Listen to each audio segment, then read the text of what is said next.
My name is Joe Hoare, and I'm a laughter facilitator and coach. My job as a laughter facilitator involves getting people back in touch with the sense of laughter and fun and enjoyment in life that is inside all of us, but sometimes gets a bit buried. I actually loved school. In some ways I loved it too much, and I was the guy who always ended up getting caught. So I ended up being expelled from, I was expelled from Eton at the age of 15, which was a very traumatic event for everybody else. At the time it didn't really sort of sink in. For me, there's no doubt that changing schools was a profound moment, right? And that led to lots of wonderful, exciting new friendships. Burning out after Cambridge was another very profound moment, and it ended up with me sort of hitting the rails big time and trying to take my own life 3 times. And then sort of there's a sort of gradual sort of kind of recovery. And in that recovery process, there were little moments like realizing that you don't have to take, I didn't have to take life quite so seriously. In the career I was in, I had to organize meetings.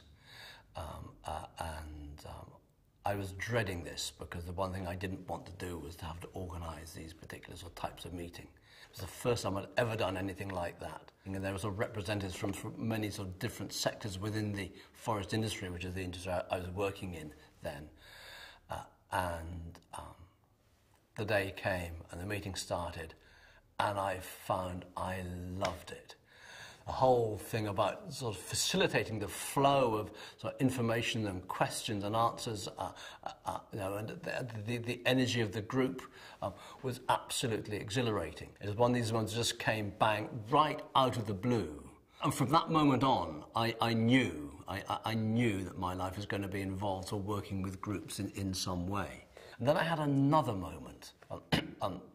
And I was at a Mind, Body, Spirit festival, this is the early 90s, and I heard this amazing sound coming from the free stage area. And it was Chris James who just got a voice group going. And I can feel the goosebumps again. I just sort of stopped what I was doing and thought, I've got to go and be part of that. So I signed up for the workshop, bought the tape, and then just started the whole sort of free or natural voice process. And on the back of the voice work, I then started teaching other people how to free or natural voice. I noticed there was lots of laughter in the sessions, you see. And so from that point, it was then just a small step to realising that the voice bit was great, but actually the laughter bit, that was the bit that was really, that was what was on the button for me. When I look back at it now, I think one of the things I'm struck by is the way that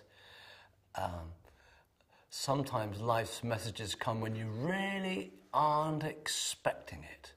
And it might end up being something, completely contrary to what you know, right? I knew I didn't want to have anything to do with groups and being confronted with large numbers of people. And when I was sort of propelled into having to do that, I find I loved it.